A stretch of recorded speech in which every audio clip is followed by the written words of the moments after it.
Please do ask questions via the chat Q&A. Richard, who's on with me, is manning that, and we'll save them for the end. So please do put in anything there that you think of as we talk through those, so you don't forget it. We just won't get to it until the end of the session. So with all the housekeeping, I think, done, I don't think I've missed anything, we will crack on. So as I said, today we want to spend some time talking about, in this era of real high application volume, I'm sure everybody that's signed up today is experiencing, how better candidate experience do drive conversion, quality and equity in what is an increasingly demanding market that's, where AI and technology is utilised heavily. And I've invited a couple of experts to join me today on the panel, a couple of our clients that are dealing every day with high volume applications across their early careers programme, Natalia and Rachel. I'll let them introduce themselves. Natalia, over to you. Yeah. So yes, I'm Natalia. I look after the end-to-end recruitment process for Virgin Media O2 across the UK, kind of focusing on attracting and hiring graduates, interns, and a lot of different types of apprenticeships. And my main focus is ensuring that our recruitment journey is inclusive, focused on candidate experience, whilst balancing constantly changing business needs as well. Thank you. Rachel? Hi everyone, nice to meet you. So my name is Rachel Hollinger and I'm the Early Careers Manager for Scottish Power. So I look after all of our early career programmes from attraction through to their development on programme and offboarding as well when they're moving out into the business. That covers, probably similar to Natalia, graduates, apprentices, interns, placements, and some of our social programmes as well. Thank you. We'll be hearing a lot more from Rachel and Natalia. But before we do that, I just wanted to do a little bit of scene setting, a bit of information about the kind of environment we're currently all recruiting and connecting with candidates in, some data points, some survey results, and some perspective really before we move into some discussion. So I think what we really want to ensure that we cover today is that point about your brand having authenticity and candidates feeling that there's a human element to the experience that they're going through in what really is now an AI-driven hiring landscape. So why is the candidate experience more important than ever now? And how do we balance the efficiency and the automation that technology does give us to deal with those volumes, but ensuring that it's in an authentic way?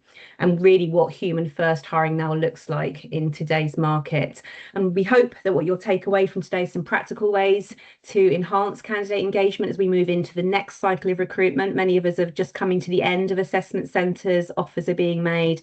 We're going to go again. We're thinking about the lessons that we've learnt, what things we perhaps want to introduce, what we want to do more of, what needs to change, particularly when you look at the data and stats that are coming out from your campaigns, the conversion ratios, the numbers of applications, where are you losing candidates and why you think that is. So that's really what we wanted to do today, and we feel like it's a timely point in the recruitment season to do that. So just a little bit of a sort of backdrop really from a candidate AI usage perspective. It's all we've been talking about in early careers for probably the last 3 years particularly, and it's become ever more topical in different ways. Actually now it's less more about the deter and detect, and it's more about the adoption and usage of AI. But when we kind of look at 2020, 2022, the AI usage from a candidate perspective was primarily really around CV drafting, cover letters, perhaps rehearsing for interviews, but certainly not within live assessment environments, even but not neither by candidates or indeed by employers. They weren't necessarily utilising AI. Technology, yes, but not AI. And I think most of the employer research that we looked at then very much framed AI as a risk to integrity and not a capability to be assessed. But as we've moved more into generative AI reaching mass adoption amongst job seekers, for example, the launch of ChatGPT, it creates a strong pressure on assessment integrity and decision making and design. And that's the world that we're now operating in. And we know and we expect students to use AI, and they also know and expect that AI will be used in turn to potentially assess and communicate with them. But how do they feel about it? So while they're advocates of using it themselves, they do have different reactions to you as an employer or a recruiter using AI with them. Students do expect fast application journeys. They want quick responses and they want clear deadlines. And their expectation baseline is now very much shaped by consumer tech. They're the TikTok generation. However, only 26% of students expect AI or trust AI to fairly assess them, and 46% feel uncomfortable with employers using AI in hiring. Their core concerns are about bias and unfairness and the lack of transparency and being judged by a machine. All the things that actually AI doesn't have the bias actually that a human screener does, but that's the perception, that's the concern. And when we kind of did some research into the student population earlier in this calendar year, we found some pretty interesting findings that on average, the sentiment towards recruiters using AI to communicate with them throughout a recruitment process was quite low. It's sort of a 2.8 out of 6. And they particularly feel strongly about that in terms of verbal communications. They feel pretty negative about pre-recorded messaging and automated phone calls. They do truly expect and want 90% or more want to have a human on the end of a telephone line when they want to make a connection and have a conversation. And when you actually ask the question about candidates, their absolute preference, they're much more hardline, with over 80% wanting to communicate with a human throughout every stage of a recruitment process at their convenience, obviously. But that's what they want, and that's kind of what they feel they need, which is an interesting backdrop to their usage of it versus how it's used in terms of the impact on them and their experience. We then went a bit deeper to understand how they feel about it at certain stages in the process and their kind of tolerance for the use of AI. And it's an acceptable level of tolerance during FAQs and chat. That's kind of accepted and understood, and that's what they do from a consumer perspective. And also to help and support during application, to give assistance, whether that be through a chatbot or SMS text messaging. However, there's a sensitivity, not necessarily a rejection, but a sensitivity around assessment and rejection and decision making. But it is strongly rejected during interviews and verbal communications. That's when they see it as least candidate friendly, if you like, and that they are being judged and treated by machines as opposed to the organisation and the human interaction that they're missing. And then building on that, the job landscape, I suppose. So we've got technology, we've got AI, everybody's using it in different ways to make decisions and to complete and deliver their applications. But overall, students are not behaving right now as confident career planners. They're sort of behaving like risk-averse consumers hedging bets. They're applying widely due to uncertainty in the market, which is being externally reinforced by all of the news headlines around the challenging job market. And students are expecting to apply to 20 plus roles before getting or securing an opportunity. In some cases, anecdotally, I know it's many more than that for some students that we've dealt with, many more than 20 opportunities. So we are seeing very high levels of applications at the moment. The ISE data, which we have and correlates with what we have, is around 140 applications per role. Not every type of role, but that's the kind of average number. And what that does is really kind of give candidates a sense of uncertainty. Are they going to be good enough? Are they going to get through a process? So it's not particularly great from a confidence perspective. And actually, they're very quick to jump to assumptions about being ghosted if they don't get any communication. In fact, just under 70% of candidates thought they'd been ghosted. They didn't hear anything within a week.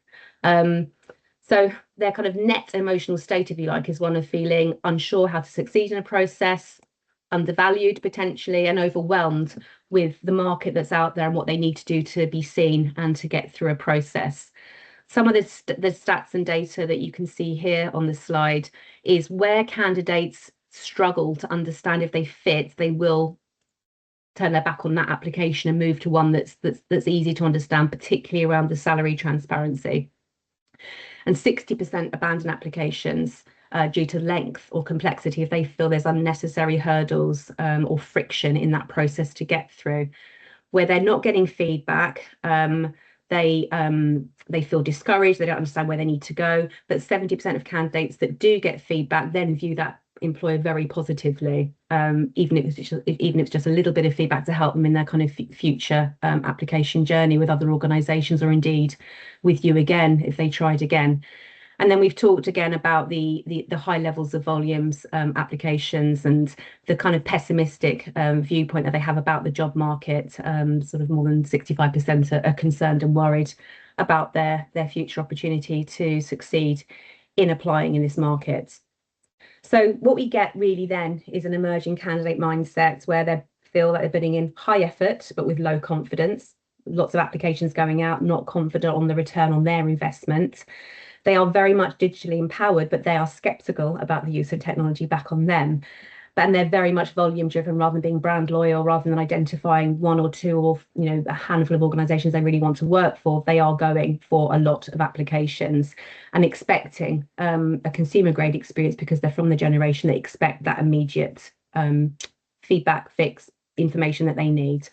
So that's what we're sort of facing into as a early careers community in the hiring, recruitment, attraction, assessment space. And what I wanted to do now was bring in our panel that are facing into this every day through their teams and their candidates with the volumes that they're seeing. So I'm going to start by going to Natalia with the first question and asking Natalia at VMO2, how are you balancing that human touch with the technology? What tools and methodology are you adopting and using? Yeah, perfect. So, as Cassie, you mentioned, candidates are now pretty used to those heavily automated processes, but can get very tired of those. And in many cases, as you said from the start, they kind of like tell us that they prefer a human-led interactions. And we know that when we balance it right, this leads to amazing candidate experience because that truly differentiates us from the competition. And we not only get the quality and diversity that we kind of need, but ultimately become more cost efficient at the end of it because we're not losing candidates along the way, and we don't need to re-recruit, and we don't need to put, high volumes through the pipeline, experiencing high withdrawals or remakes. So from my perspective, I would advise looking at your end-to-end candidate journey and seeing which touch points specifically are most likely to provide the most difference if they were to be done by a human, and where automation brings a lot of value and less candidate impact, to Cassie's point around where candidates tolerate it and understand that that's okay. For us, we selected a few of those touch points outside of the obvious assessment center final stage. And these are telephone interviews. So we actually used to do video interviews previously, and now we reverted back to telephone interviews. And we get a lot of feedback around that being a differentiating factor for candidates. And, from graduates and interns, they are very used to video interviews, but they do give us feedback that that's slightly different. And for apprentices hiring, we found it even more helpful because that really boosts the confidence, as that population is much less confident with doing video interviews specifically, and particularly the pre-recorded ones. We also do one-on-one coaching calls, which are done by a human directly with a candidate as well, prior to assessment center. And we also find that it's highly appreciated by candidates. It puts them at ease. It levels the playing field, helping our diversity stats because it particularly helps minority groups. But also kind of like gives them the confidence of what to expect at the assessment center. And we've recently started measuring that as a NPS stage, and it's consistently the highest performing stage in kind of across the process. So we get very good NPS, but that is the highest. We include feedback at every stage of the process, which mostly is automated at the earlier stages. But when we get to the assessment center, again, we get a human interaction at the end, rejected or kind of positive. That's an offer for everyone. We usually decide to kind of like use human interaction when dealing with complex candidates situations. So we will give them, a call if a situation requires complex reasonable adjustments or technology issues or change to circumstances for the role or the candidate. We ensure that we call them, and it's appreciated from candidate sides in terms of kind of feeling that empathy, the connection with our organization, feeling like we truly care about the situation and resolving whatever challenge we've got. And it also aligns very much to our company ethos, which is building customer trust, because candidates are our customers in many cases.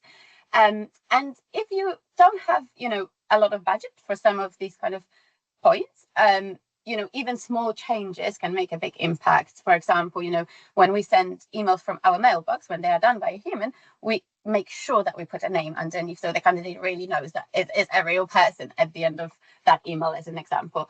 And of course, we do a lot of automation and AI within the processes, but this is definitely in the parts that are less visible and less impactful to the candidates.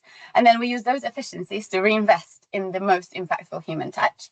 And that, alongside other things that impacted our candidate experience, or we do in that area, has kind of meant that we've been able to keep our candidate experience consistently high, even kind of post AI stage, and also, our great D&I results, high fill rates, less remakes. So it's definitely paid off so far. But I'm going to hand over to Rachel now for her thoughts.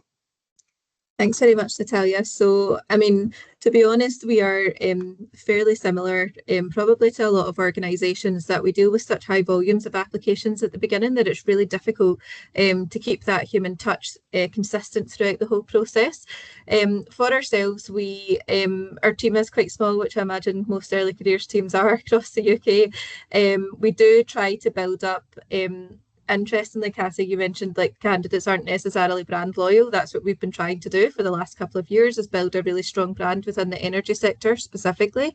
And actually attending a lot of different events and inviting students in to see some of our offices prior to our applications going live is a way that we're almost trying to get them to buy into us before our processes become a little bit more automated. So through our campaigns with Amberjack, we obviously have our account coordinators and our account managers who manage an insane amount of queries from candidates, but they are still doing that from a human level. So candidates can call in, they can email them. We have weekly touch points with our account managers at Amberjack as well, which actually is really useful for us, because if there are queries that candidates bring up throughout the process, we can then pick them up from our team's perspective if it's something that they need to speak to somebody within Scottish Power. From the kind of like application stage through to online assessment, our online assessment platform also has a number of videos that our Scottish Power employees, whether it's some of the early careers team or some of our current graduates and apprentices, who are explaining a little bit about the process. So rather than, a video of someone explaining what's going to happen in your online assessment as a Scottish Power employee, talking about their experience of when they went through those assessments. And it gives the candidates probably like a bit of insight into the organisation, but using real people throughout those processes too. We do have consistent candidate comms throughout the length of our kind of campaigns, because we do open for a number of months. We don't close off jobs earlier, which doesn't help with the volumes that we're managing, but it does mean that actually we have consistent touch points with our candidates throughout the processes. And then actually since COVID, we've reverted back to 100% in-person assessment centres. So we'll invite candidates from all over the UK to attend our assessment centres, whether in Scotland or in England. And for us, it's really important that we have that face-to-face touch point with the individuals. This year we switched it up a little bit, because we also added the option of AI, I suppose, into the process at assessment centres. So we had designed some exercises for the individuals to essentially solve some business problems, and we gave them access to the likes of Copilot and ChatGPT to help them with that, because ultimately there's been a lot of conversation around we don't want candidates to use AI in the process, but actually when they get into the organisation, we've seen over the past couple of years that our graduates and our apprentices really struggle with the adoption of AI in the workplace. So we wanted to see a bit more of that throughout the assessment process this year, but still with that human element of, we're the ones that are assessing you, you're just using this as a tool to complete an exercise. And then probably kind of post assessment centre, we've got a really great pre-boarding journey with Amberjack as well. So they've got great tools through their kind of online playlists where they partner with 60, and it's kind of TikTok style learning. We do online development sessions with them, but all again facilitator led. So yes, they're online and they're virtual, but actually it's to make sure that we can have as many touch points with the individuals as possible. And equally through those platforms, we also have videos of Scottish Power employees talking to them, because we really think it's important for candidates to buy into us as an organisation. And we have seen quite a drastic decrease, I suppose, in the renege rate across the last couple of years, from around about 28% in 2022 to now sitting at 8% for this year. Fingers crossed that we keep it that for September. But it has been like a massive help for our organisation, because we recruit so many people across so many different programmes that if we do start to get a lot of dropouts, it can become really difficult to fill them, especially in the engineering space in Scotland as well. So yeah, so that's probably how we balance human touch and technology. Do you want me to just move on to the next one, Cassie? Yeah, thank you. Yeah, that was Yeah. brilliant. Thanks, both of you. Yeah, absolutely. The impact and how you're measuring that candidate experience after putting all those efforts in. Yeah. Yeah, absolutely. So we do measure candidate experience at each stage of the assessment process. So from online application to our online testing, what happens at assessment centre, and then almost like the process overall. When our NPS scores throughout our candidate process have been really positive, we also measure their experience from their pre-boarding journey, so from point of offer to literally day one when they start in the business, and then we continue that through onboarding surveys throughout the kind of first 3 months that the individuals are with us. The other thing that we have done for the past couple of years is created focus groups for all of the new employees, the new graduates and new apprentices that have come into the organisation, to get a bit of deeper understanding, I suppose, on what their experiences really were going through the process, what things they liked about it, what things they didn't like about it. Probably like, again, sort of ad hoc, we've had candidates that come in that have applied for 60 different vacancies or 50 different vacancies across like loads of different programmes. And for us, it's really important to understand like why they chose to come to us. And a big part of what we've had from feedback anyway is how clear and transparent our process. Like day one, the candidate comms that they get out through Amberjack are super clear. It's all written like through ourselves anyway. It feels like there's a Scottish Power voice, although we're not the ones that are physically delivering this juice to the candidates. So yeah, through online surveys, NPS scores, focus groups internally, and these, I suppose, things like focus groups and surveys can seem quite like resource heavy, but as long as you get them plotted out far enough in advance, I've found them to be super valuable in almost helping us shape what we should be doing then for the next year's campaign. Natalia, do you want to jump in that and chat about your Yeah, so absolutely. So we also measure NPS at every stage of the process, and we also find that it's incredibly useful. And we kind of look both at the scores and also at the comments. We very regularly review the themes that come out of those kind of like surveys, and we don't necessarily wait till the end of campaign anymore, which quite often has saved us in a massive way. So if we make a change and we see that the NPS is not looking good to start, we can completely flip that by making changes to the process in life of the campaign. So we even had an example where our NPS, and that's probably never happened before, started on a minus, but actually through quick interventions, we've kind of flipped it and we ended up on over 60, which was great for us. So we definitely believe in that. Obviously, we wouldn't do that with every single thing, but we do kind of like observe it and decide where we want to have those quick wins.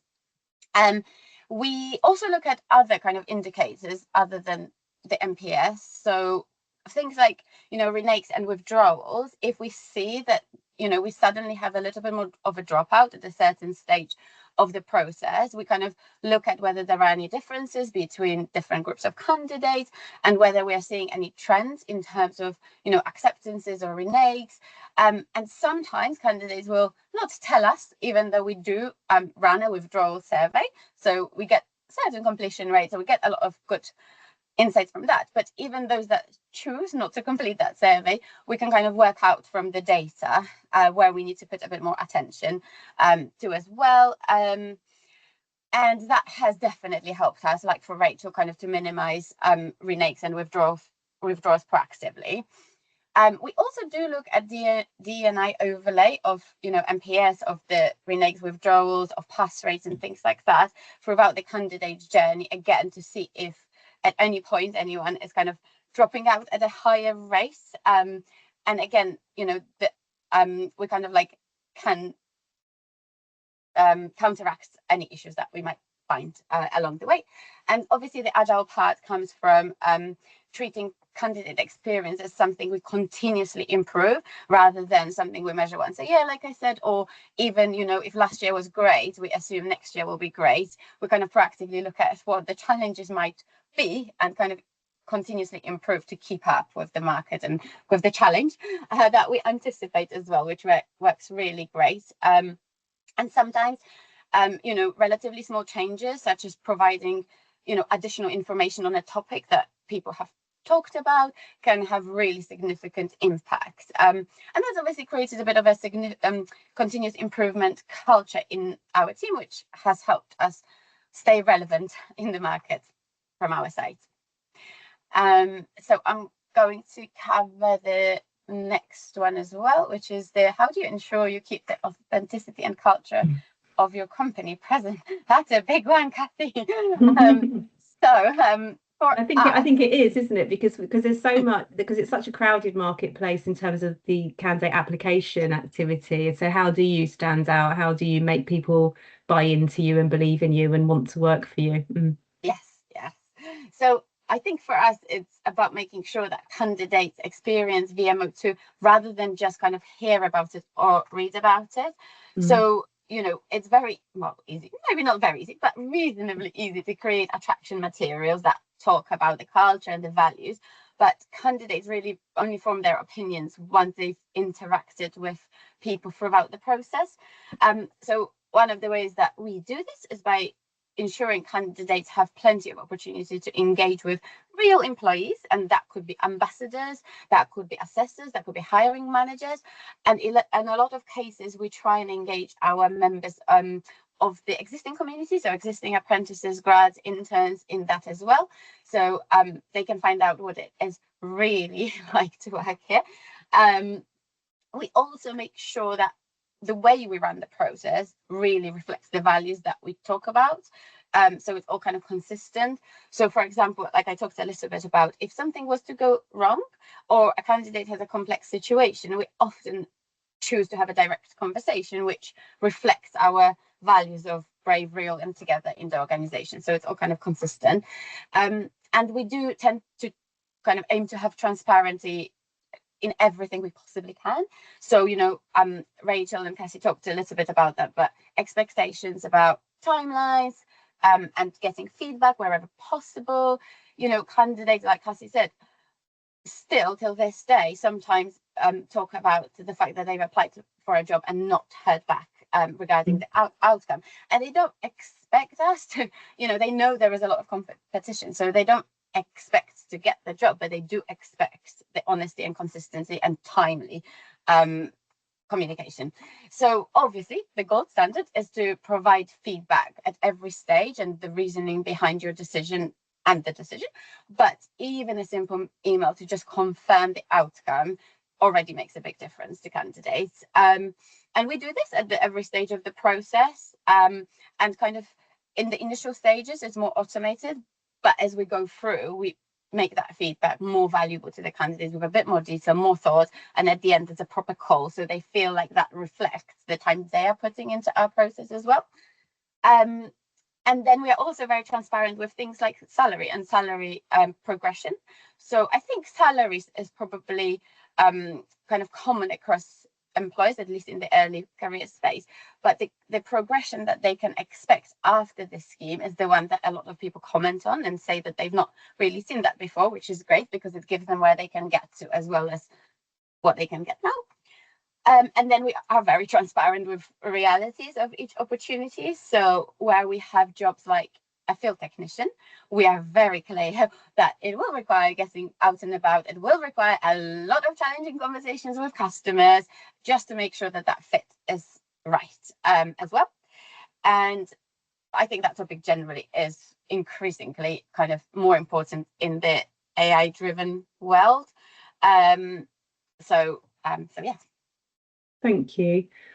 Rachel, what about you guys? So I think probably echoing again a lot of Natalia's points, one of the things I was going to mention at this is actually managing internal stakeholders. So for us, one of my key stakeholders is our internal communications teams and some of our workforce teams that are looking after like our graduates and apprentices out in the organisation. And because we are such a complex organisation where we're spread all over the UK, We have different business functions that are regulated, some that are non-regulated. There's a lot of activity that happens out in the UK in the early career space, and I need to make sure that the messaging that goes out about our programmes and about our organisation is really consistent. So I think that from my perspective, like the key thing that I kind of work through is making sure that there is really clear and concise messaging about who we are as an organisation, but also what our early career opportunities are and what that means for young people. The way that we're able to do that is through, like, everyone will have their social media channels through TikTok, Instagram, LinkedIn. But for us, we have almost redirected a lot of the strategy on social media, where in the past, specifically energy companies, the probably media attention you get has not been super positive. We've tried to almost flip that and look at all of the really great things that we're doing, especially for the kind of next generation of the workforce, and had a big focus on early careers in terms of all of the content that we're putting out, but using our people in that content as well. So having a mix of apprentices, year in industry students, summer placements, graduates, some of their managers talking about what it actually is like to work here. And sometimes it's not all the super positive stuff. We get videos of people climbing poles out in the rain. We get videos of people in all of their PPE and not just sitting in a nice office. And it's showing them the reality of what it is like to work here, but also the breadth of the opportunities as well. So for us, it's been in the past like a primarily engineering based organisation, and obviously that is a massive part of who we are as a business. We're moving so quickly because of, like, you know, the change in the digital age and how much we've had to grow in terms of cybersecurity, data and technology, even in terms of our supply chain and our HR functions to almost deal with the demand that we've got as a business. We wanted to almost showcase all of the variety of what we do, and the way that we do that is through our internal kind of like key messaging, but also through stakeholder management. And then I think as well, like when I mentioned, obviously we are 100% in-person assessment centre, our early career cohorts back into the assessment centres. So whether it's a year one or year two graduate, we'll have 5 or 6 of them at each of the assessment centres to sit with the candidates and talk to them about what it's actually like to work here. And we always do briefing sessions with the grads and the apprentices beforehand to say, whatever you want, because in reality, like, if they don't like what they hear, we want them to self-select out. We don't want them to continue with us, because ultimately they're not going to enjoy working here. So we ask the graduates and the apprentices to have really frank and honest conversations about the good things about working here and some of the things that they don't enjoy as well. So for us, it's about making sure that we're using our people in all parts of our processes. And we are fortunate that we've got such a big early career cohort. There's almost 700 of them. So we can tap into that population quite easily because it's not taking too much time out of them. But I think if you can build, I would say if you could take one thing away, is making sure that those types of individuals are involved in your process, because ultimately that's your next generation's voice. So for me, we sometimes have ideas that we think, oh, this would be great to change the process like this, or, you know, if we adapted some of our assessments, this is what we think the outcome would be. If we don't run that through our early career cohorts, we can't really get any validation on whether we think processes are going to work. So it's really important to tap into those populations, although they are busy and they'll have things to do and they'll have their development programs. It's a really key part of our success is making sure that they're involved at all stages of the processes. Thank you. Thanks both. I think just the kind of final piece on the panel discussion is like just, you know, that you've talked a lot about the ways that you're managing candidates, how you're utilising the resources that are available to you internally, and also the technology to kind of put forward your best foot forward, if you like, in this market. What do you think overall your view on the impact of candidate experience really is in your worlds? And I'll go to Natalia on that one. Okay. So as we talked about, in a lot of instances, candidates kind of choose to apply to a lot of jobs at scale. It's reasonably easy, and in many cases they will end up with quite a few choices at the end of it. So this makes candidate experience an even bigger differentiator for employers. Mm-hmm. And actually that also applies to the roles that are maybe not so popular. So the majority of our roles, we get loads and loads of applications, and then there is some locations for some roles that, you know, you're just, every single candidate counts. So in both cases, you kind of want to not waste the money putting people through the volume, and then, you know, at the end a lot of them drop out. But also in the cases of less popular roles, you want to kind of treasure every candidate that might be the right fit. So, you know, many of these reasons have been kind of covered, but I will also talk about a few that are key for us at Virgin Media O2. So brand perception and advocacy is a massive one. So I think I've already mentioned that we've got a mission of customer trust, and a lot of our candidates are our customers, or even where they are not, they will kind of, their family, their friends will be customers as well. And we have actually commissioned a study a few years ago that measure just how much impact this has got. It's huge. People will stop being our customers if they have a bad experience, or they will convince other people not to be our customers. So it's super important, and it works both ways. When we get the great candidate experience, it kind of encourages them to become so. So that is huge. One of the biggest reasons, I suppose, to do this. We also recognize that our candidate loyalty, that if we get things right, if we build that trust and give them the right experience, they will not only be more likely to stick with us, but even in the cases where they are reneging for a different unrelated reason, like, for example, they found something closer to home and that's what they've decided to do, or a role that's a closer fit to what they want and there's nothing to do with our experience, it then means that they're more likely to feel like they should tell us as opposed to ghost us on the other kind of side of the experience. And that gives us time to replace them along kind of the journey and still kind of fill those roles with the existing pipelines, which is really important for us as well. And often we find that the groups that drop out from due to kind of poor candidate experience will often be disproportionately the groups that we are targeting the most. So in our case, in telecoms, we suffer with a kind of female representation across the board, across the whole industry. And we do find that the poor candidate experience will mean that those females are more likely to drop out of the process because everyone is after them. So that becomes a bit more of a differentiating factor as well. And then ultimately, the kind of return on investment is poor candidate experience will impact the bottom line at the end of the day. And, you know, given that the diverse candidates are also more impacted by this, it would mean that if we didn't, you know, retain them in the process, we would have to spend more budget in attraction on diversity and other initiatives as well. And, you know, another aspect of it is that candidates use AI increasingly to ask about employers, but they now get very granular. So it's not just, you know, which are the best companies to work for in this location. It's now, what's the process like? Is it, you know, simple enough? Is it inclusive enough? Is it this? So that candidate experience then really builds that narrative. And obviously that feeds into your reviews, you know, top 100, your Glassdoor, all sorts of different points where then AI will get all that information and will represent us back to the candidates. So, you know, we have focused on candidate experience for a number of years now. This is pre-AI, kind of that increase in challenge, but we are definitely getting even more benefits with the extra challenges in the market now. So I'll hand over to Rachel now for her thoughts. Thanks, Natalia. So probably overall, I think it must be really difficult for young people actually going through these processes every year.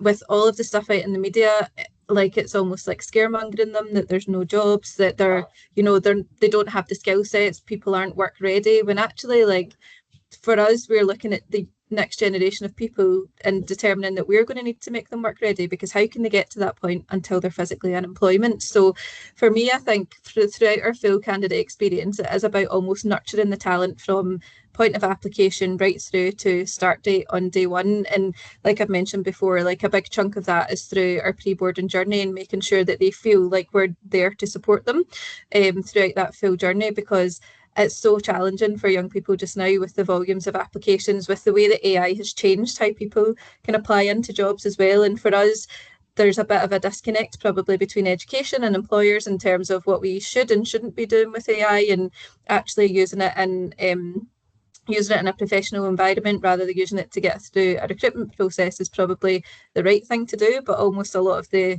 educational institutions that we speak to are telling us that they're just putting a blanket ban on it, which ultimately is going to create a problem for employers in the future as well, because we need people to be upskilled and be confident in the use of AI within the organisation. So for us, technologies like it's always been a massive part of our process. It's going to need to continue to be a massive part of our process because of the volume of young people that we're looking to recruit. But the more that we can get our voice in there and some of our people in front of them, I think that should ultimately help their experiences as they go through. Because like I said, we kind of actively want people to self-select out if we're not the right fit for them. So some of the things we are looking at for the next year's campaign is match me tools and real, like, honest descriptions about what some of these jobs are, because a lot of the graduates will be applying for a job because they feel like they have to rather than it's a job that they want. And we all know that probably a lot of people on this call will have graduate opportunities. We know that the large employers across the UK and smaller employers as well do have a high volume of graduate opportunities, but that's not what we see in the media. So it's almost like, how do we flip the narrative to make young people feel more confident going through the process? Because I think it must just be really challenging for them. Yeah, definitely. Thank you both so much for those contributions and viewpoints. Hopefully, I think we've got some questions I can see popping up in the Q&A, which Richard's managing. I'm just going to wrap up, and I think some of the kind of my final slides probably reiterate what we've talked about during the panel. So I'll whiz through those so we can get to some questions. But I think, we've talked about what candidate experience means to those people as individuals that are going through a process, what it means to organisations and their brand equity. But I think, ultimately, if the cost of the kind of poor candidate experience, it's far more than just the money that you've spent on that recruitment process and everything you've put in place to take candidates through a journey. If you're not being transparent, if you're not being clear, you're going to lose candidates in that process. If you're not giving them feedback, you're giving candidates an experience of your brand that they don't buy into, that they won't be advocates of. It's just even small touches that you can make, that you've heard from Rachel and Natalia today and on some of my earlier slides, can make a significant difference, even if you don't have lots of resource and lots of budget to work with. Just little touches here and there in terms of your content, on attraction, your communications, the way that you can answer questions, and the feedback that you can pull together for those candidates that invest in you is going to be critically important. But I think, we've talked about what great candidate experience looks like, and both of our guests have talked about NPS and tracking that, and I've just given a bit of a snapshot. This is the kind of perfect sort of snapshot. Of course, I'm going to share a positive one, but this is what great candidate experience does look like when you do put those efforts in and you are giving candidates the kind of channels and the communications that they're looking for. So this is a bit of a snapshot from a particular campaign that we're running, which really what we're hearing from these candidates, and I've pulled out some of the commentary rather than the scoring. Well, the scoring is there on a diagram at the bottom. It's a very good score. Is what they enjoy is there's multiple ways to connect. So they can go online and have a look for themselves, but they can equally pick up the phone. They can engage in a chatbot. They feel supported throughout the process. They're getting the communication they're looking for, and they're getting the answers they need before they have to meet deadlines. And then the real critical piece is that when they begin to interact with you as an employer, they feel like it's a friendly team, they feel welcome. And ultimately, this last comment is what we're really looking for, is we really want people to feel like they want to work for you. They've gone through the process. They had a great experience at Assessment Centre, meeting stakeholders and assessors and the community they hope to be working with. And they're going to be gutted if they don't get the role. That's kind of what you're looking for. You want them to really want to work for you. And hopefully that fit's going to be reciprocated, and there's going to be a successful outcome. And it is just some of those small touches that are going to make that difference to how they feel about you, as both Rachel and Natalia have said. So just some takeaways, really just thinking about how we reframe a candidate experience and kind of really what our blueprint is. So it is about not just setting comms for comms sake, it's about ensuring that everything you're sending and talking to candidates about is going to be relevant, that there's clear expectations set out from the outset. They know what they're going to be going through. They can make some informed self-selection. I think, Rachel's just spoken about that. Like, not everybody's going to be right for you. They are applying for lots of things. Make it easy for them to understand what it's going to be like. What are the realities of working out in the field, or up a pole, or whatever it might be. It might not be for everybody. So make that really, really clear, and then help candidates feel supported by giving them those touch points throughout a process. Experience-led attraction helps candidates understand what they're going into, and then just having that authentic tone of voice that Natalia referenced, ensuring your brand values are heard loud and clear by a candidate, no matter what the outcome is for them. A really insight-driven online assessment to give them, again, that opportunity to select in. They understand what it is that they're that they're being assessed against and why, and ensuring you've got that human element wrapped around. I know, Rachel, you talked about now reintroducing and now running in-person assessment centres post-COVID. I know lots more organisations are moving that way. And then the pre-boarding piece that protects the acceptance offers that you've had, just ensuring that people feel bought in and are going to ultimately end up with you after going through what is quite a lengthy wait for that start date. So you've got to kind of keep the candidate experience going right through till that point. So that's the session. We've got, I think, about 14 minutes left to go to questions. Please do get in touch with me or with the panel, or anyone at Amberjack if you'd like to ask more. But I think, Richard, can you go to the questions for me? Or should, yeah, we've got a question from Ellie which says, with candidates applying to so many roles, including those they're not really interested in, do you have any advice on how you can highlight those who are genuinely interested and invested in the process?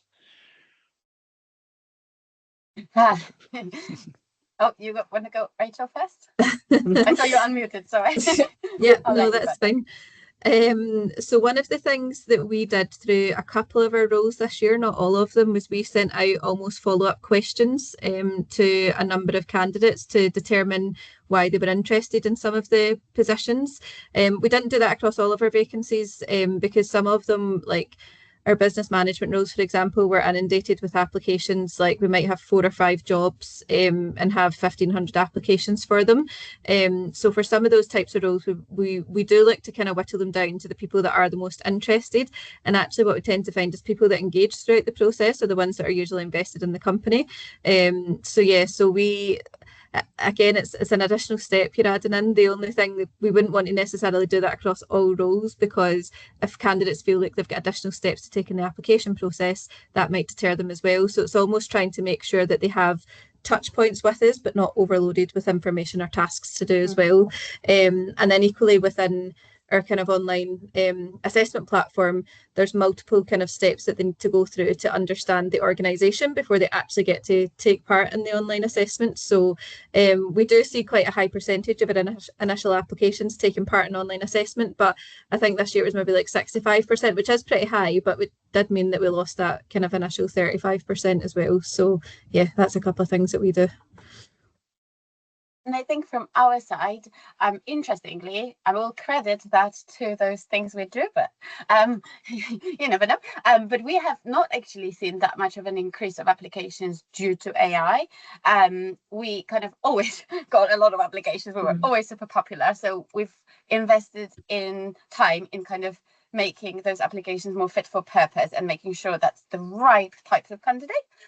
So we do have a Match Me tool for apprentice hiring, which is great, which kind of helps people point them to the right opportunities or kind of work out that maybe there isn't one at the moment and they need to wait. We also, for a long time, we have not asked for CVs, but we do have an application form that asks questions that can't be done by AI. So I think that's another kind of like simple and effective way where we are asking them, would you be comfortable doing this? Can you, make a start date of this and not take any holiday for a month? So questions that AI really can't just do, which means that those candidates that are literally hedging their bets and don't even like us, don't even want to consider us, will just give up at that point as well. On top of that, we switched some time ago to more targeted attraction. So that kind of covers everything, job boards, types of events we go to, and we don't really go to the volume generating types of sources or events or things. We tend to focus on, in our case, a lot of diversity and inclusion focused job boards or events or interventions, sometimes specific to the type of role or scheme, and only reserve those other types of interventions to roles where we really need to get the volume in, which is the minority of those. And then also we do things like early interventions where we build that trust with people early on. So we go to schools, we on quite a big scale actually. So a lot of our candidates, it's quite shocking because they don't always select the right thing, but then they tell us how we've been to their school or we've been to a school of their, brother, sister, someone in the family, which is quite cool. So these are all things that I think have meant that we've actually not experienced a rise since. We just deal with the same challenge of high applications anyway. But I think we also don't see the same challenge with the dropouts, because we've not really experienced those really unengaged people coming through. I mean, we will have some percentage, but not kind of significant enough to cause a challenge. Thank you.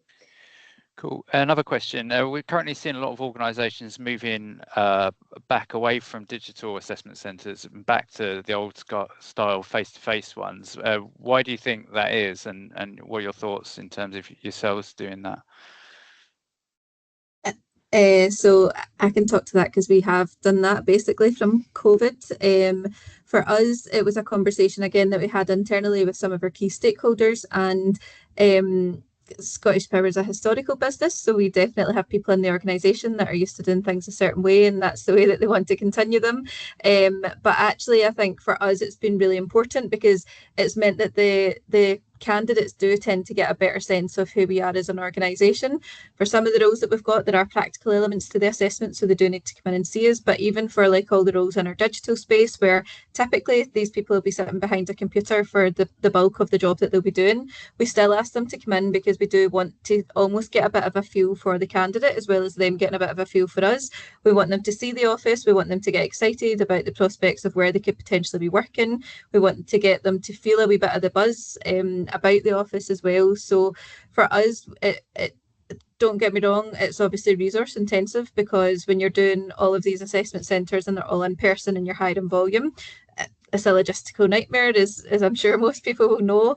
But we see so much benefit in doing it that way in comparison to doing something online. And one of the big reasons that we chose to do that initially was actually because of the renege rate and how high it was. And we do think that was partially because of the fallout after COVID, and you know, the world kind of changing completely at that point. But equally, we did feel that if people got to know us and got to, you know, meet us in person and get a feel for the organisation, they would be more bought into us. And for us, again, it was about building that brand loyalty. So yeah, we've been doing that since 2022. So, and don't see it stopping anyway for the foreseeable.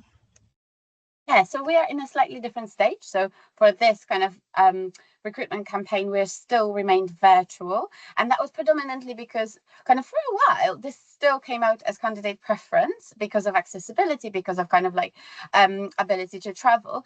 But it's kind of switched. So our stakeholders also, like in Rachel's case, are quite traditional and love physical assessment centres. But up until now, we've kind of managed to convince them with the fact that, you know, they are cheaper, easier to organise, and also they are great for diversity.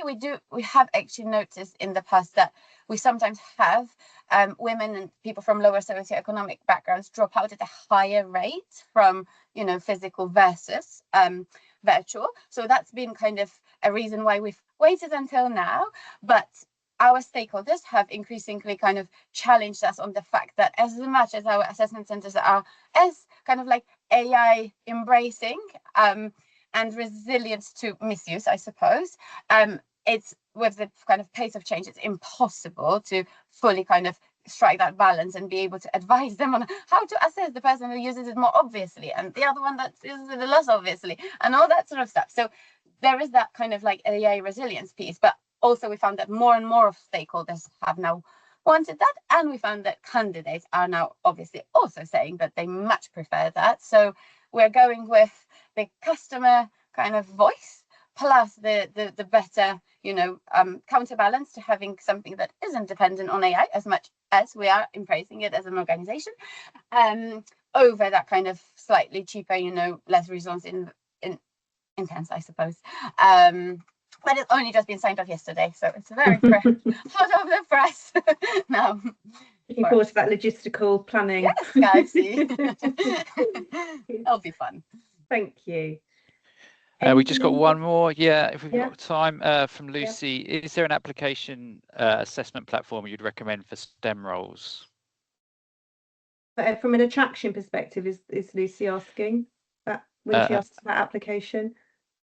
Yeah, an application assessment platform, I assume in managing the applications for STEM roles. I mean, I can recommend a good one. Objectively, Cassie, right? Yeah, being objective. I mean, no staying in the game.